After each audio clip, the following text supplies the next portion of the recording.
سڵاوتان لەبێت بەڕێزان باز لە ئاستەنگەکانی بەردەم هەناردەکردنەوەی نەوتی هەرێمی کوردستان دەکەین کە زیاتر لە ساڵێک کە بە بڕیاری دادگای ناوبژوانی پاریس لە 25 سێی 2023 وەستاوە بەڵام تاکو ئێستا ئاستەنکەیە لە بەردەم هەناردەکردنەوەی.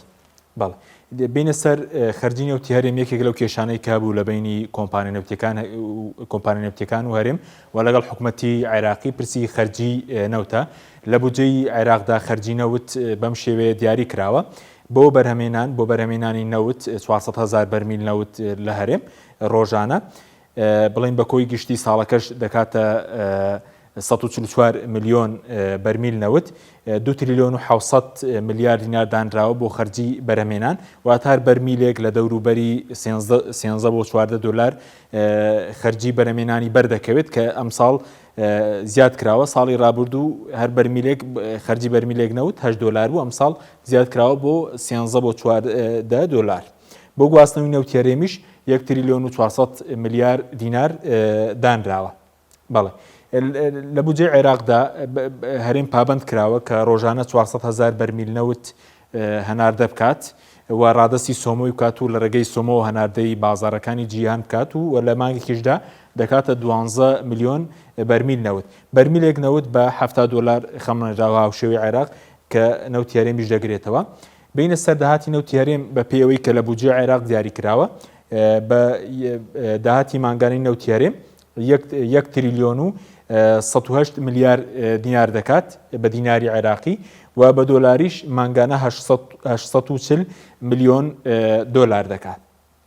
و هەر بە پێی بودجەی عێراق لە ساڵێکدا داهاتی نەوتی هەرێم ئەگەر بە 70 دلار هەژماری بکەین و ڕۆژانە 400,000 بەرمیل نەوت ڕادستی سۆمۆ کرابایە لە ساڵێکدا دەکاتە 13 تریلیۆن و 305 ملیار دینار و بە دۆلاریش دەکاتە 10 ملیار و 80 ملیۆن دلار کامە داهاتی نەوتی هەرێمە بە پێی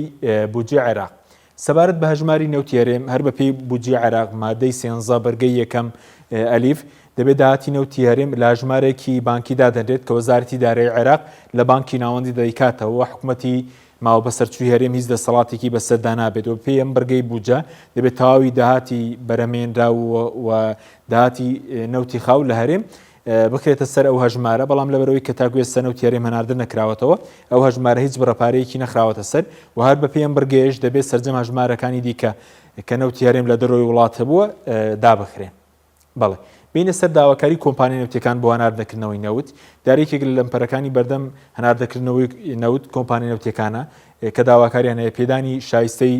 ڕابردوویان و مسۆگەرکردنی شایستەکانی داهاتویان زیاتر لە 1 ملیار دلار بە شایستەی دارایان لە حکوومەتی هەرێمە کە لە 6 مانگی پێش ڕاگرنتی نەوتی هەرێم شایستەکانیان وەرنەگرتووە چەندە لە راپۆرتی دیلۆیت حکوومەتی هەرێم دەڵێ 1 تریلیۆن و 600 ملیاری داوە بە خەرجی نەوت بەڵام کۆمپانیەکان دەڵێن 6 مانگ پێش ڕاگررتی نەوت هیچ شایستەیەکی دارایان وەرنەگرتووە. و بینە سەر قەرز و شایستەی دارایی کۆمپانیای نەوتیەکان بەم شێوەیە 1 ملیار دلار حەقدەستی کۆمپانیای نەوتیەکانە کە وەکو باسمانکی 6 مانگی پێش ڕاگررتی نەوتی هەرێمە و 3 ملیار و 662 ملیۆن دلار پارەی پێشوەختەی نەوتە کە پێشوەختە پارەیان وەرگرتووە بەڵام نەوتەکان نەداوە بە کڕیارانی نەوت کە ئەم قەرزانە کەڵەکە بوون و دەبێت حکوومەتی ماوە بەسەرچووی هەرێم بیانداتەوە. کێشەی کۆمپانیای نەوتیەکان و هەرێم لەگەڵ عێراق بەم لەسەر خەرجی بەرهەمێنانی نەوتە دیارە پێشتر عێراق لە بودجەی ساڵی ڕابردوو 8 دلاری دیار کرد و بەس ئەم ساڵ 13 بۆ 14 دلار بۆ خەرجی بەرمیلێک نەوت داری کراوە. وا بڕیارە و گفتوگۆی کۆبنەوەکانی کۆبنەوەی نێوان کۆمپانیای نەوتیەکان و شان دیاریم وەزارەتی نەوتی عێراق دەست پێ بکە. پێشتریش باز لەوەکە کە